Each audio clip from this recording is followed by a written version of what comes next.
Welcome to Out of My Mouth, the program where raw thoughts meet unfiltered conversations. Join us as we dive into the depths of human experience, where we share stories, perspectives, and insights that just might challenge the status quo. Get ready to laugh, cry, and ponder the world around you like never before. This is Out of My Mouth.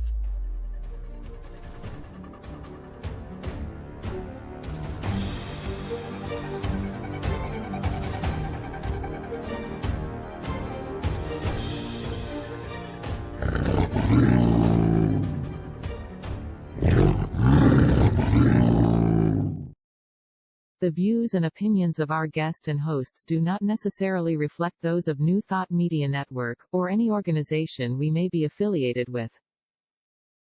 Here at New Thought Media Network, we welcome freedom of speech and courageous conversations. There are many topics that can be difficult to navigate. Challenging the status quo and engaging in lively debate is important to expanding our understanding of one another, and life in general. Creating a peaceful world doesn't happen because no one disagrees, it happens from a willingness to understanding one another. In our programming, we strive to expand consciousness and assist people in creating remarkable lives. Your comments are welcome at info@ntmedia.org. Good afternoon and welcome to Out of My Mouth here this Wednesday afternoon. Hump day, aren't we excited?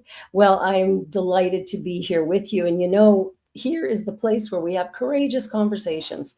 The conversations that everybody says, oh, don't ever talk about that in public. Well, we're going to talk about it. And today our beautiful guest, the Reverend Dr. Missy Higginbotham, we're going to talk about the courage to be authentic. Yes, it does take courage to do that. But as we begin, let us join together as we do the land acknowledgement to honor the land that we're on. In the spirit of reconciliation and peace, we are grateful for the opportunity to meet on these sacred lands. We thank the generations of people who have taken care of this land for thousands of years. We recognize our oneness, we realize our history, and we choose to create a new reality, for we are one. Miigwech, thank you. Oh, my guest today, remarkable, outstanding woman, and her bio could take me the whole show. She's done so much in the world. She was ordained in religious science and interfaith minister. She is a curriculum director and member of the faculty of Emerson Theological Institute. She serves on the board of directors for the Science of Mind Archives and Library Foundation, is also a member of the Sage Council for the Vistara School of Inner Wisdom Studies. Missy was a music minister for many faiths, I guess, belonged to the Labyrinth Society and the Sound Healers Association, and is a Labyrinth facilitator. That's very cool. A certified color puncture practitioner and Reiki Master. She's taught workshops and things around the world. She does everything: voice healing, sound healing. Oh man, can't wait. Please join me. Missy, I'm so delighted to have you here. It's like, holy man, it would be easier to say, here's what she hasn't done. You're amazing. You're amazing. So tell me a little bit about this idea to be courageous, to have that authentic life. The courage to be authentic. Why does it take courage to be who you are? Oh, I think it's because people want to be part of the group.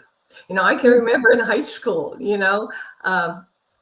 going into the cafeteria and looking around and it's like wanting to be part of a group, and everybody had their own clique, and you always felt like you were on the outside looking in. But yet when I sat with people, it's, they were always talking about, well, at that time, the girls are always talking about boys or clothes.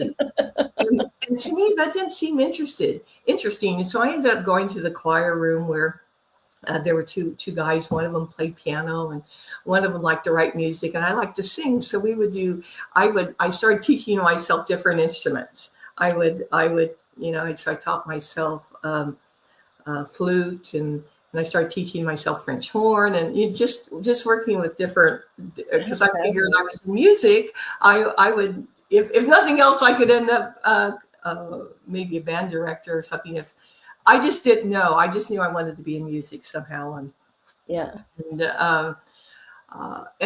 and so it's, I didn't like the thought that there was, everybody was trying to fit in. And I just didn't feel like I fit in anywhere, but I wasn't willing to play a game to be accepted. Right. And you had an idea that there were these rules everybody played by, but you didn't know the rules, but you didn't really want to know the rules, and it wasn't until I went to college that it was like, oh, there are actually adults here, people that like music, people that like art or theater, because we grew up with kind of like a home education. Dad would ask questions about geography and history. We had maps on the walls. We had books. We read all the time. So we had really this type of home education, and we always had adults around. So our language and our thinking processes, we did crossword puzzles. So we just had a different way of I guess, operating than we weren't, we worked on a farm. And so we didn't go out and have kids to play in the street. We were out driving tractor and digging irrigation ditches and Using the chicken coop. Yeah. One of projects was the chicken coop. Yeah. And so and so so we learned, I think you learn very early by observing who is true and who isn't, who's playing games and who doesn't. And so as you grow and when I went through college and eventually went into the Air Force, and I did that because it was just I wanted to do something different. I wanted to get out of Fresno, California, and because I could see that everybody, you wore nylons and wore makeup to go to the mall, to go shopping, and I remember those days. And I loved going up to Berkeley to see my older sister because I didn't have to do that. I felt like I could be myself. That was during the 60s, when it was like, bend your bra, be free, freedom. What is freedom? And so there was a search for I think authentic people, and you start and I didn't have a lot of friends.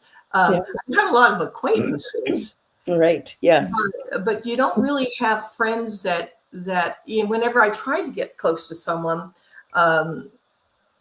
you'd really find out that they'd stab you in the back. You'd say something that in confidence, and they'd tell a group of others. So you knew. But you learn discernment from that. Yes, exactly. But, that sense of betrayal and stuff. But you learn who you trust, who you can't. But it's through experience. You gain wisdom through experience. And I didn't want to close myself off. You have to learn. But I wanted to find where my place was. Yeah. And so I thought if I went into the Air Force that maybe I'd find something else I wanted to do. I'd gotten my degree in voice training, in voice performance, and I was getting my master's, and I had a kids group that was on TV. I was vocal coach at a local dinner theater. And it just seemed so boring. It just seemed like a dead end. I couldn't see myself doing this for the rest of my life. Exactly. And so I thought so I had to figure out how to break the mold, how to get out and do something different. And it's not always easy. It's scary. but I thought, there's the unknown, and it could be scary. Mm-hmm. But at the same time, did I want to stay where I was? It could be a downward spiral. Yeah, which is what it seemed like it was going to be for you. Yeah. Well, what would I end up doing or being? Did I? Because that's where depression leads. You end up. Yeah. You don't know what it's going to be, and so I went and joined the Air Force. And how did the people around you deal with that, like your family and stuff? What was that like? Well, here you had me. That was at Fresno State that said, "Oh, I'm so right-brained. I'm so creative," and here I'm joining the Air Force. So they would ask my sister, like my sister Mary, well, what's Missy doing? And she'd cross her eyes and go, "She's joined the Air Force." It's like they couldn't believe it that here's this person that wanted to be an opera singer joining the Air Force. Yeah.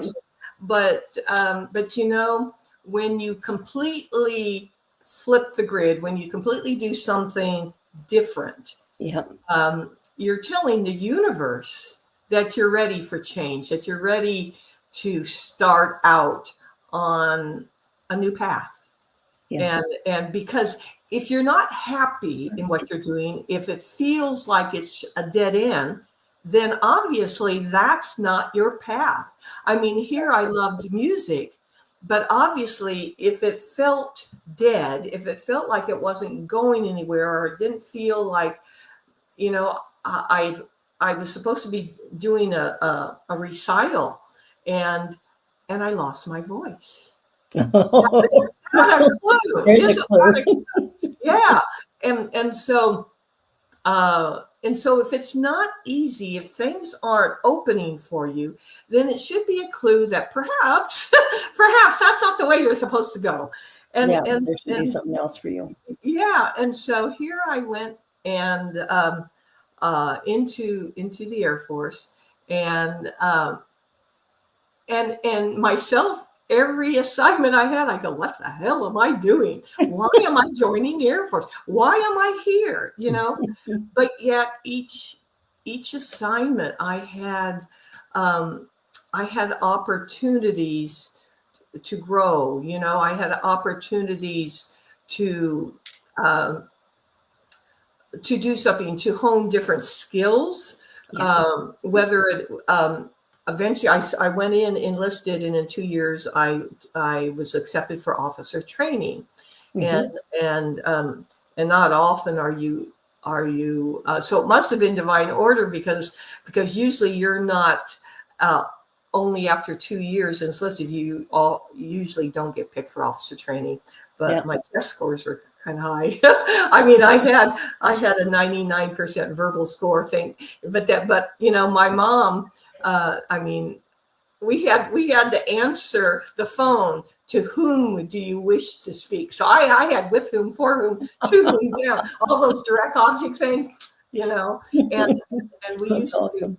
to, all those crossword puzzles, we knew the words, so it was like we were really trained in the English language. But what was interesting is that every time I went to a different assignment, I got opportunities to, like one assignment I was in Spain, and my colonel said, "Missy, it says you need to get along with this captain." I was lieutenant at the time. And I said, "Sir, she doesn't know her ass from a hole in the ground." And I said it. He says, "Missy, that may be so, but you need to get along with her." Because she had cross-trained into it. And she was trying to tell me my job. And I knew my job. I was, I was considered as one of the top mobility officers in the European Command at that time. Even though I was a young officer, I knew, because I had gone and taken extra classes. I knew how to load plan airplanes. I knew how to do hazardous cargo certification, which officers usually don't. But I was taking all the classes the enlisted were too, so I could help out when you're in small teams, so that I was their backup, and I could. And so when someone was sick or something, we could keep the throughput going, the cargo loading on the C-130s and later on the C-5s. It's interesting how people will look at us and make a, decide who we are based on our age or our size or our color or our, like there's all of these determinations that actually don't have anything to do with anything. Yeah. So it can make it difficult to be authentic when people around you are deciding who you are, which can get confusing for some people. Well, if they think that, then who am I really? Yeah. Did being in the military really help with your confidence? I think it did. It's one of the things I would sit down, like, with just to finish that one thought with that captain was I started blessing her. I love that. And so I started blessing her. And of course, that changed my attitude. That was my first foray into actually using spiritual principles to change my attitude around her, because I couldn't think that she was, I was projecting my thoughts about her in a less than wholeness manner, Yes. And so I had to change my attitude, because that was what I was projecting, and that was what I was going to create more of. And so I started blessing her. But one of the things that I would sit down and ponder would be fair and just, and could I, every time I got promoted, could I be satisfied with could I retire at this rank? Because I would look at some of the people around me, and they weren't always aligned with a core of integrity. They would maybe bend the rules. Oh, we'll just bend the rules a little bit, just because this boss of mine wants me to do this or this, and I wouldn't do that. I was in transportation and logistics. You have a lot of statutes, public law, and I didn't want my people to be forced to break the law. But also when things came, when I had to do punishment, I didn't want to look at them either like they did something bad. I wanted to look at so I had one that said, "Why are you doing this to me?" And I said, "I'm not doing it to you. I am just here. You had choices. Yeah. You knew the results of your choices. I'm here just to give you the results of the choices you made." That's a great way to phrase it. Yeah, because I wanted to make sure that I was not thinking of them as less than the God self that they were. Exactly. That I was punishing the behavior, not the inherent divine, the absolute and singular form, which they were. Yeah. And so I had that and every time someone would ask me to do something, I would sit with it, and I would sit with it and say, what could be the result of this? I was commander of a squadron that, when I went into it, had the highest rate of DUIs.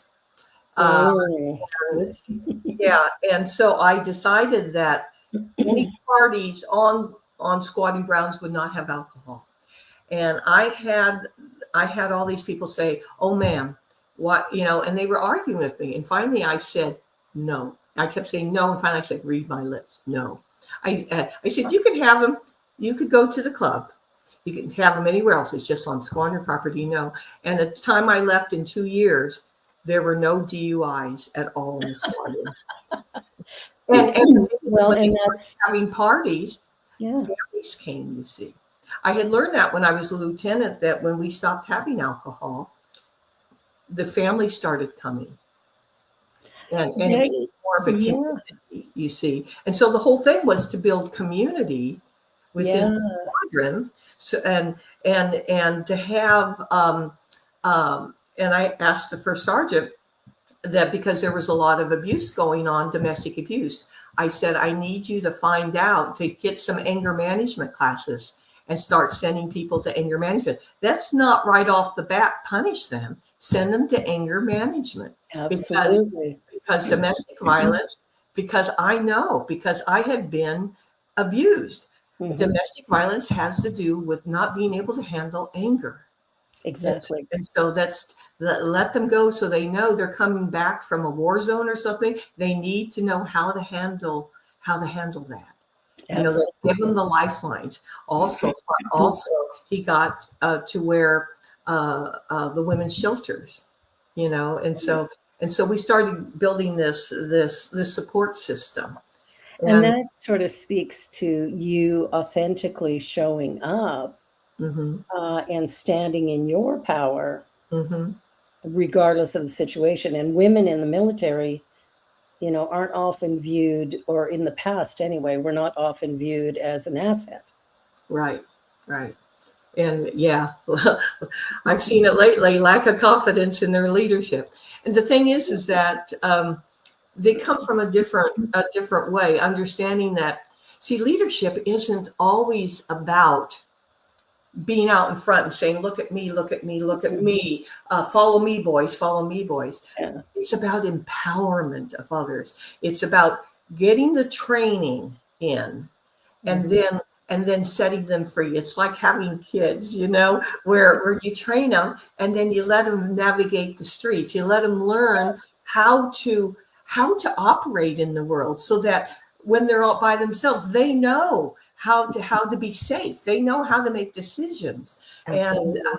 And so it's not always me telling them what to do. I can say, you know what to do. So we knew all the way down, from me down to the lowest ranking. If someone fell, someone got sick, someone got hurt in combat, who was next in charge of the group?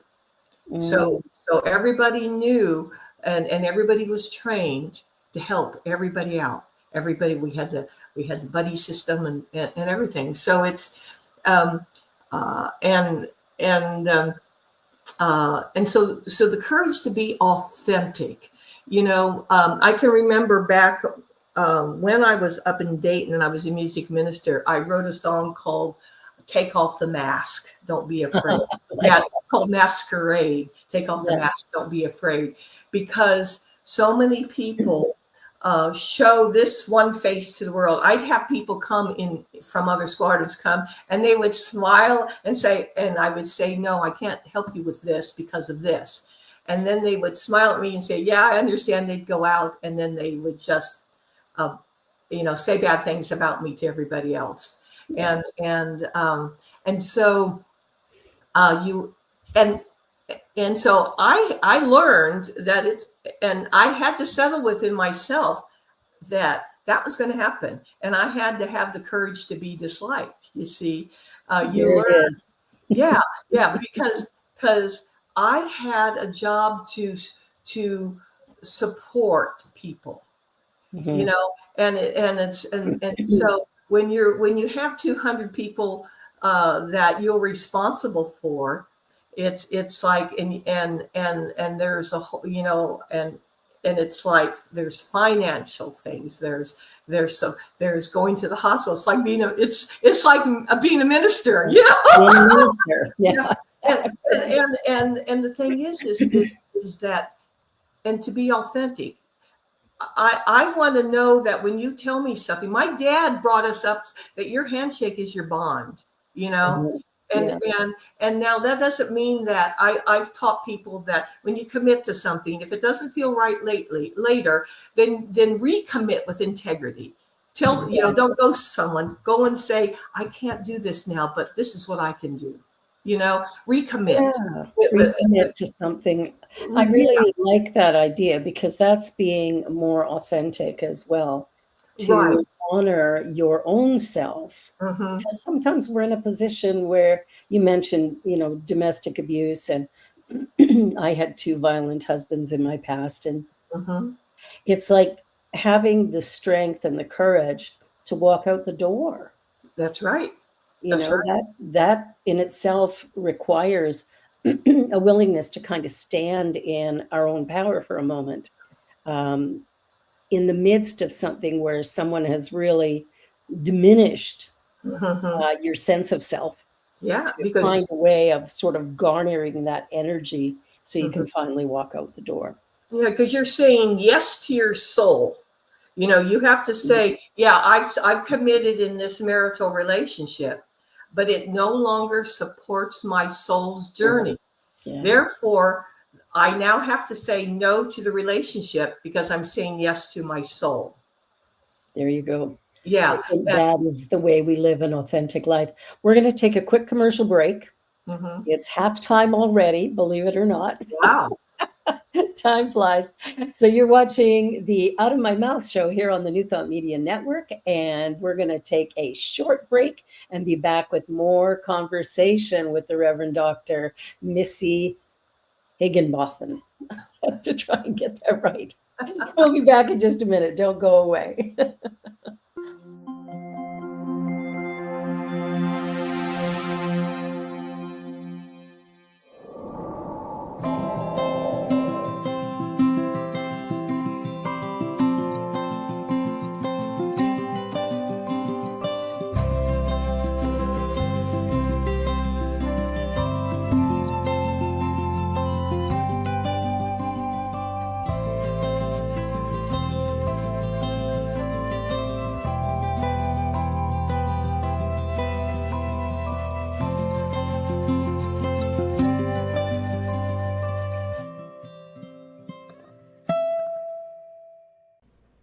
Please help us say thank you to our organizational sponsors, including the Hepperlin Foundation, Affiliated New Thought Network, International New Thought Alliance, Science of Mind Archives and Library Foundation, Center for Spiritual Living Denver, Center for Spiritual Living Midtown, New Thought Philadelphia, Planned Happiness Institute, Summit Center for Spiritual Living, One Heart Retreats, Center for Spiritual Living on the Lake, Unity Spiritual Center, Kitchener, Om Center for Spiritual Living, La Mesa, Satya Center, Center for Spiritual Living, North Jersey, Unity of Savannah, and Center for Spiritual Living, Seattle, as well as all of our individual donors.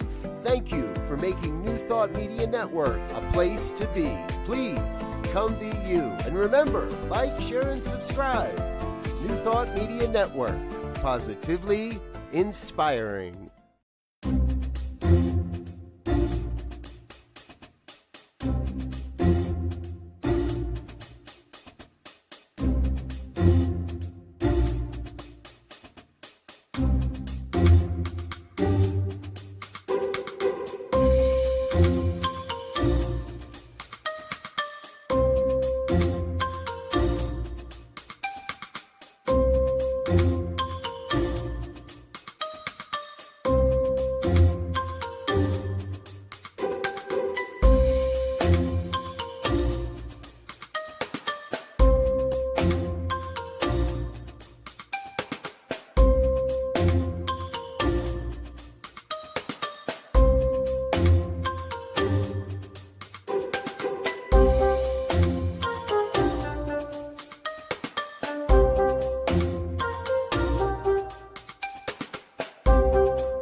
Welcome back.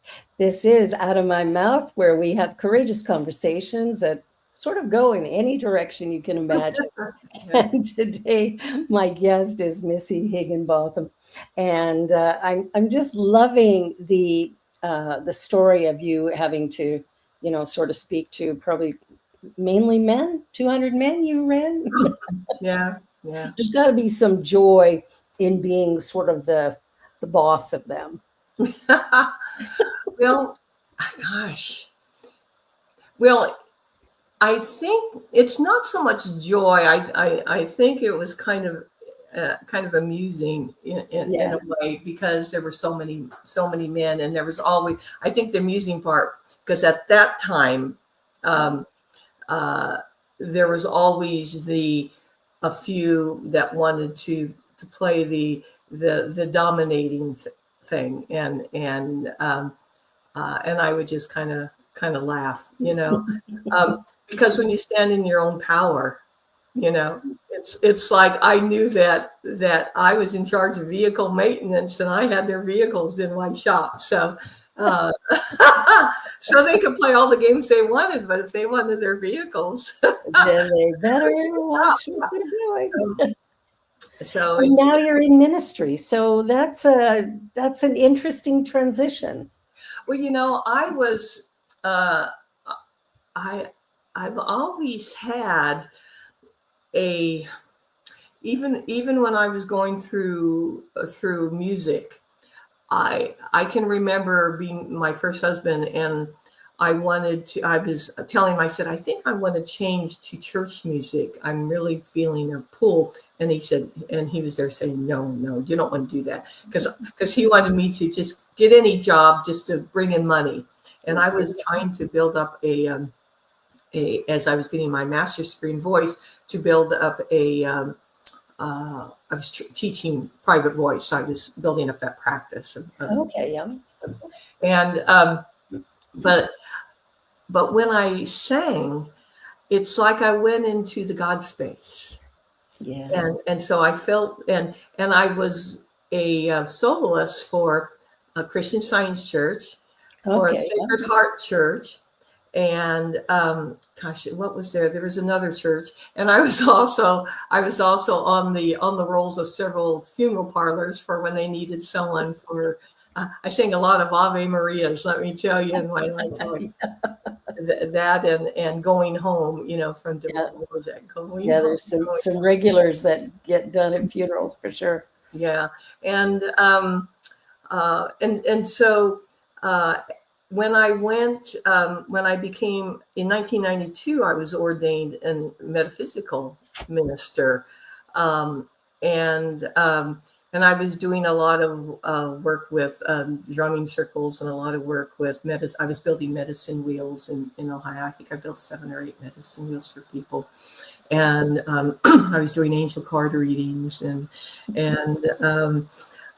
building a sound healing practice. So I realized that, and I was also the musician over at United Church of Religious Science. And then I had an angel experience where an angel appeared to me in my bedroom and walked across the room. And after that, it's like I started getting all these lyrics on angel songs, and then I started just writing songs, and they were all having to do with, I would meditate during every day, and a lot of times I'd hear melodies and the lyrics would come through, and so I would sing this. It was like I was ministering to the people. Give yourself permission. Was one song, or like take off the mask.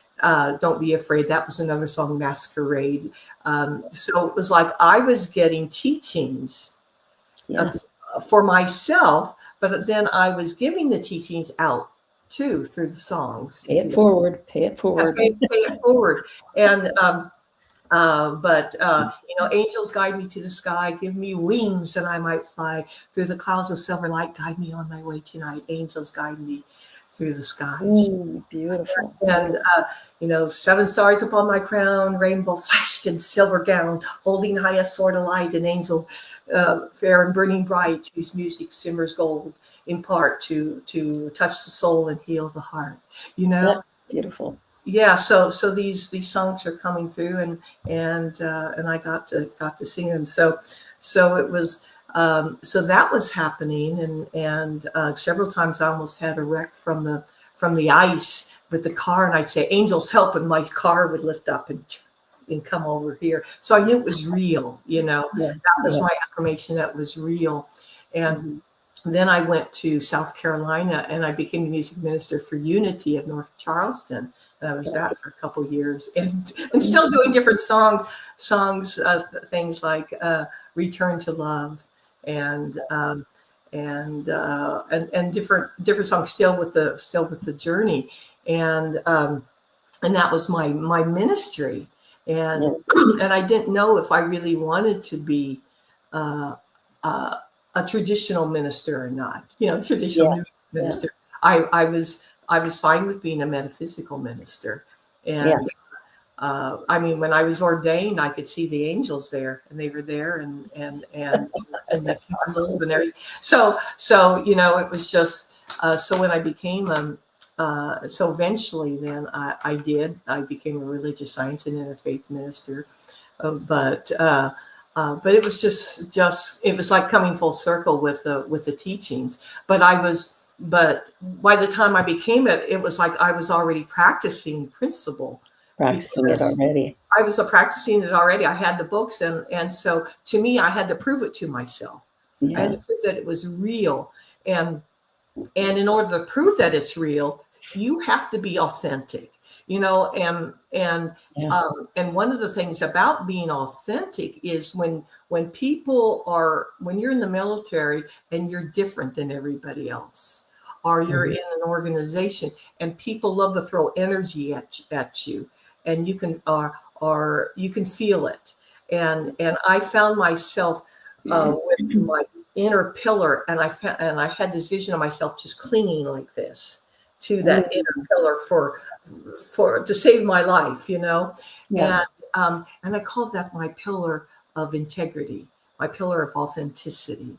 That and I was getting this teaching on the inner planes. I'd see my inner temple. I had built an altar where I had the divine flame, and I would sit there in the chair and say, okay, resentment into the flame, anger, and I was told that integrity is being true to the core of yourself, of your true self. That's and I thing. Yeah. And so authenticity, your authentic self, is your Christ self, the absolute in singular form, you see. So when you're within integrity, you are aligned, or in accord, or it's with that true self. Yeah. You are one with it. You're in alignment. And first, I found myself kind of like here's this divine flame, and I'm looking at it. So the first step is you're looking at it and you're throwing stuff in it. Eventually you're saying, well, why don't I just step into it? And that's when the unification starts happening with your true self. Is you go, oh, well, I have this I am flame. Why am I just looking at it? Why? Let me practice into it and becoming one with it. And you understand then that when a house is built, you have to have a good foundation. The foundation has to be in integrity. If it's out of integrity, just even a little bit, then it ends up, the house falls apart. And the same with you. So many people think they can have wiggle room. They think, okay, this person on the board wants this person on the board wants this. I know it needs to be this, but they're on the board, they do that wiggle stuff. The thing is that you can't afford to do the wiggle stuff. You have to stand for truth. You have to stand for integrity of action, of you have to be the God self incarnate. And so you have to sit with yourself and be that. You have to be, like Ernest Holmes would say, the thing itself. And you can't afford to. And I had a teacher one time that said, as you go along the path gets narrower. And I never really realized what that meant. But it means that you don't have wiggle room. No, you don't have wiggle room. You're either as truth, or you're not. And it doesn't mean you do it perfectly all the time, but in the moment of awareness that you've done this, you say, okay, I got off that horse. Let's get back up on it. And you don't kick yourself. You don't bruise yourself by kicking yourself. You just admit that, okay, You know, it's like the time my second husband says, Missy, you're lying to yourself. And I was defensive about it. And I said, no, I'm not. And I realized if I'm defensive about something, that means there might be a little bit of truth there. So I sat with myself and had to come to Jesus meeting with myself. You know, but the thing is that it's being true with yourself and understanding. You don't punish yourself. You just say, okay. And I lots of times say, okay, team, my divine team. Okay, team, I get it. I get it. Now, do we have to do this again? Can I just send it back up to God's source for transformation? You know, we've done this. It's done. It's done. It's done. And then I keep on keeping on. It's, you know, don't punish yourself by making what you think of as mistakes, because that's how you get wisdom. Wisdom is based on experience. Discernment is based on experience. You feel it. You get to see it and taste it and know it. Mm-hmm. If you never experience what works, what doesn't, you'll never know. You wouldn't know. And so don't get your knickers in a twist, like a friend of mine used to say, you know. Well, and it's, you know, when we get on that path of authenticity and we start finding our own way, there's definitely an opportunity for us to sort of wake up to a deeper understanding of who we really are, and to begin to live that, even when people around us might be less pleased with our choices, or, you know, think that we've done something wrong that we shouldn't be doing. But authenticity requires to do what we're passionate about, or to be with what there's a passion for.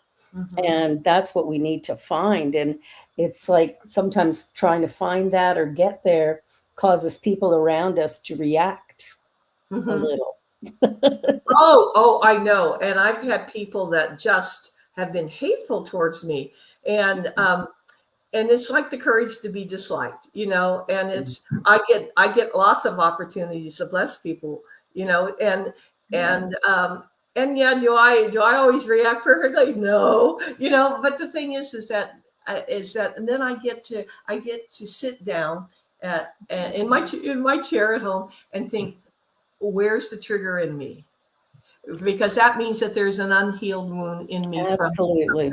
And so I just get to send that back to God's source. I get to transform it, because and then I bless the messenger, because that person brought it. That person was a godsend.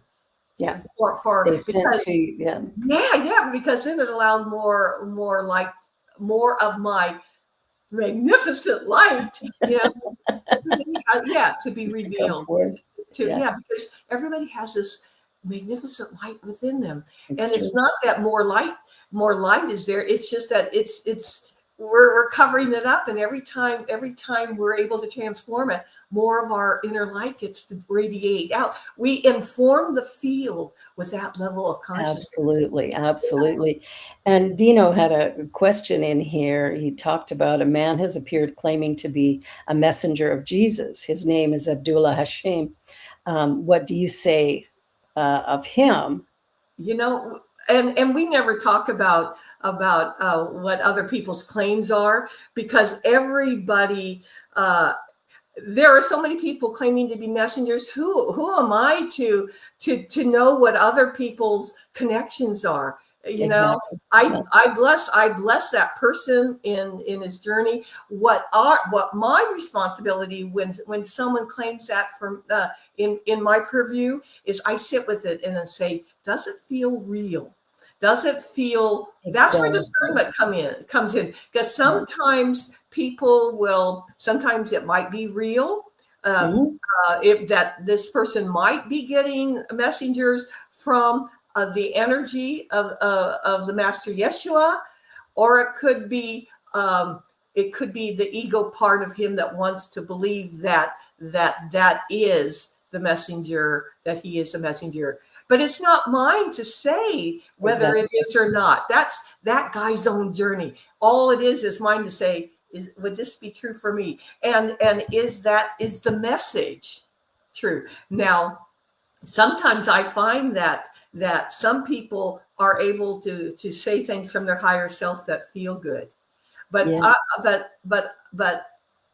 realize that everybody who brings forth messages, it's never going to be 100% true, because it's coming through.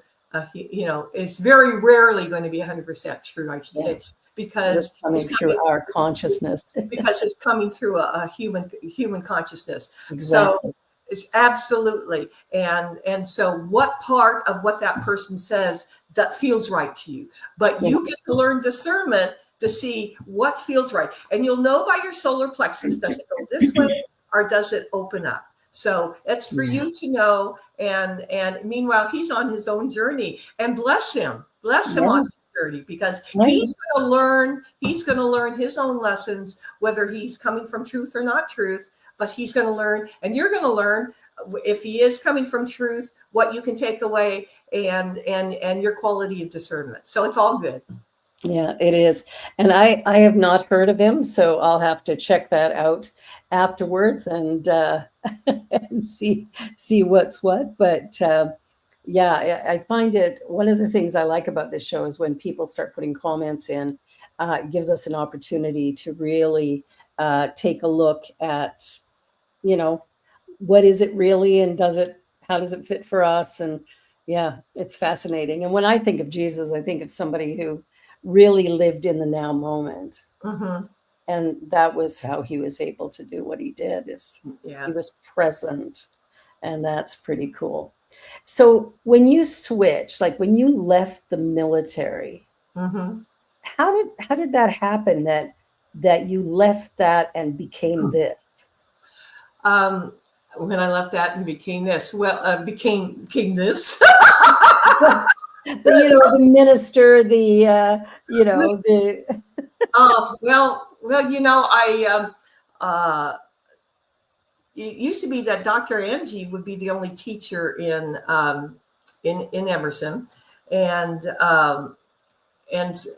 he said in order to teach, you had, and I wanted to teach. He said you had to develop curriculum. And so I started developing curriculum. And then when people wanted to take those classes, then he would send the students to you. And eventually people were wanting to take my classes. So then I started doing that. And then eventually so many people were coming to Emerson that then he was teaching the religious studies people and I was teaching the spiritual studies people.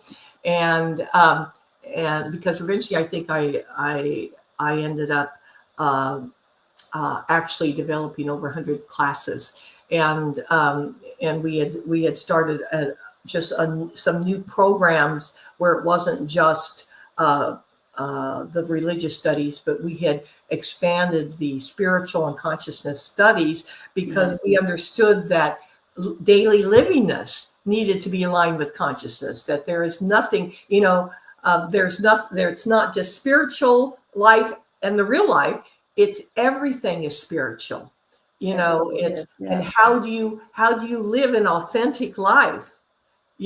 How do you live and see everything with the eyes of the divine? And that's what we're called to do, is it's how do you, I tell people, I say we're becoming ministers of presence and being.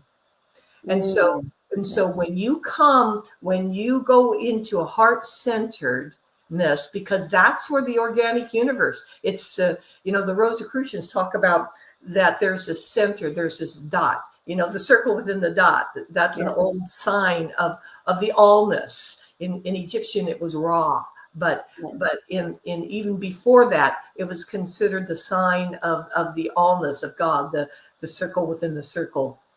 And you go here at the center, and you sink back into the center within the center within the center. You see, and you rest there, and you see the expansion, and all of a sudden, the light comes in like a column, and that's your center. And you breathe, and then you become the column of light, and you allow yourself to breathe and anchor that pillar of light down to the earth and up to eternity. And you become the pillar, And then you're informing the field with that level of God consciousness. And wherever you go then is you're informing the field. You see, you are bringing the level of consciousness. You are a minister of presence. You're a minister of beingness. Yeah. You're essentially a minister of light. And that is true authenticity. And can you have the courage to do that every day, the consistency of practice to do that, and then the courage to come from that. That even in the Old Testament, they talk about the fowlers, the snares of the fowlers and this and everything. When can you come from that and go into that stillness and just breathe and just breathe? And the practice is just going there and breathing, because of the breath. The breath in old Aramaic, ruka dekucha, it's the breath which is within and around you. It's also the name for the Holy Spirit. So the Holy Spirit is really the breath which is within and around you. Ruka dekucha. Now, Kuta Shemaya is the kingdom of heaven, which is within.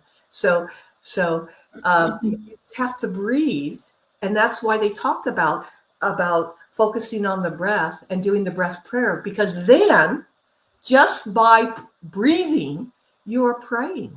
You see, because you're breathing in. So you settle within the heart space, within that flame, the I am flame, and you breathe in and out. You are praying. That's all there is to prayer, really. Everything else is complexity. Everything else is complexity. So the courage to be authentic is the courage to just take a breath. Take a breath. Yeah. Just allow yourself. It's interesting. When I got into ministry, when I graduated all the classes and I did my final exam at Asilomar, and I'm sitting there going, I don't think I can do this. Like, I'm looking at my teacher who taught me, right?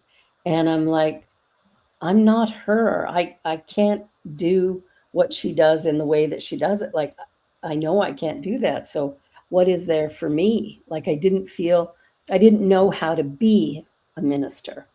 Yes, I was trained, but it was like, what does that mean? And I went into Merrill Hall, and Michael Beck was speaking. And he was being particularly rambunctious and screaming. The only reason Jesus could walk on water is because he got out of the boat. Yeah. He got out of the boat. And in listening to him and his way of presenting, I thought, that's a thing. So I could be me and do this. It was an awakening moment. Oh yeah, because I have students that will listen to other ministers and they say, how could I ever do that? How can I do spiritual mind treatment? I can't do da da da da da da da da da da da. I say, do you understand that it's just God is? Yeah. So yeah, we'll learn this other way, but it really comes down to God is, I am, I know. Thank you, God, and so it is. There you go. That's it. Yeah, and all you have to do is, if there's an emergency vehicle, you're going by and you see a fire truck, you see an ambulance, you just say, God is there in that situation. God is. You've just done mind treatment. Exactly. Yeah, and that's simple. And it's interesting, the places that you'll find yourself where you will actually use that. I was driving down a road here in Toronto, and a cyclist got hit by an Uber driver. She was riding at night without reflective gear, dressed in black, no light on her bike, that sort of thing. And she was in the center lane or in the dividing line. And that's where he was driving. So I was right behind him, and he swerved into oncoming traffic. And I thought, what on earth is he doing? And then a body fell in front of my car. And fortunately, I was able to crank the wheel and move over into the other lane. But when I went to her, it was, it was really obvious that she was barely breathing. Mm-hmm. And so my daughter was with me and a friend of hers at the time. And when the police and everybody arrived, we had to wait around to tell them what we saw happen. And as we were waiting, she looks at me and she goes, "Mama, we need to do treatment." And I was, yep, on it. And, just treating for, that knowing of that God is right here, that there are no accidents or mistakes, that somehow her and I, because I was the first person with her when Mm-hmm. it happened, her and I had some kind of connection. Mm-hmm. And so honoring that was pretty great. But it's fascinating how you will be in a situation where you can truly get really kind of messed up. Yeah. But if you know this teaching, you Mm-hmm. can come to it from a different perspective. Oh, yeah. I called a friend of mine who's a Buddhist, and she did a Buddhist type Mm-hmm. prayer, and it was exactly what I needed, just to release, kind of the drama and Mm-hmm. the anguish and the, like, just the horror of it, Yeah. frankly. Yeah. But it was really powerful what she did, and it was like an immediate shift for me, Mm-hmm. that I was then able to help my daughter Mm-hmm. have the shift as well. So we sometimes get in situations where this stuff really comes in handy. It does. It And does. we're down to 3.5 minutes. Make that 3 minutes now. Yeah. Well, So to leave with, what I'd like to ask is, what do you think the most important thing people need to take away from this talk of courage to be authentic? that they have the ability, that the power within, that to have the courage to be authentic, that they have the choice, the power of choice, that that there's great power in no, that no can be a yes for them, you know. Yeah, no is a good one. That, yeah, that and just that their body will tell them, their heart will tell them, their self will tell them, and not to um, disregard what their body and their self tells them, that they will know, and don't let other people tell them anything different, that they know, Yeah. that they know. And Yeah, yeah. that's powerful. That's powerful. Yeah, that to me is it right there. When we listen to that connection within us, we will know, like, we know when somebody's lying to us. We can Mhm. feel it. We might not be able to prove it, but we know it. Yeah. And we know who we can trust, um, because there's a feeling in our body that lets us know that we're Right. safe or not. Your gut will tell you, Your it'll gut tell will you tell if you you. are or not. So don't disregard that. That feeling will keep you safe. Never Absolutely. regard that feeling. Trust yourself. And remember, you can always trust others to be who they are. Yes, absolutely. So if someone's an abuser, you can trust them to be an abuser. Absolutely. If someone is, you can always trust people to be who they are. Yeah. So And when so they tell you who they are, believe them, and believe, as Maya Angelou would say. yeah. Well, we're at the end of our time. This has been really, really wonderful, Missy. I'm so grateful to have met you.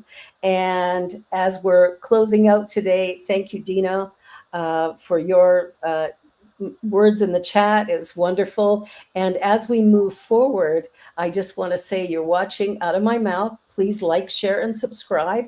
And this is the New Thought Media Network, and we are a not-for-profit, and you're more than welcome to send a little donation our way if you feel so inclined to do so. So have a wonderful, wonderful week. We'll see you again next Wednesday, same time, same channel. And if you're interested, Missy will be on My Joy show this Friday at 3 p.m. Eastern time. And we're going to talk about just her journey, how she's managed to get to where she is today. So thank you for being here. See you next time.